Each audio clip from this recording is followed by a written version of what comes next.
நற்பமே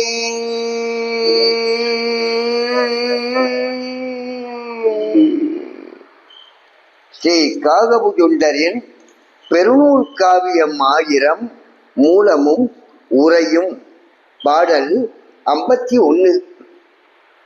நெஞ்சிலேடு தோற்றமதை என்ன சொல்வேன், நிகழ்காலம் வருங்காலம் செல்காலத்தே துஞ்சிலேன் நாடிருந்து பார்த்து மஞ்சேன், துயருற்றோர் பாலிருக்கும் துயரே தேர்வான், மிஞ்சிலேன் பரமன்றி பிரியேன் சேரேன், மெய்மெழிந்த என் துயரே சுகமே மிச்சம், அஞ்சிலே யானிருந்து பார்த்த பார்வை அப்படியே ஆரித்த சாபந்தானோ.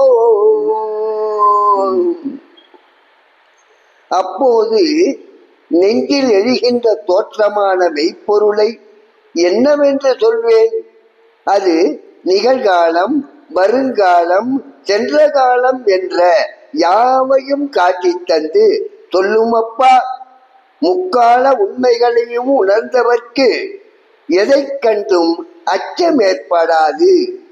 நமனை கண்டு பார்த்தும் அஞ்சார்கள். இந்த வாசியோகத்தை துயரம் என்று எண்ணி கைவிட்டால் அவன் துயரத்தையே அடைவான்.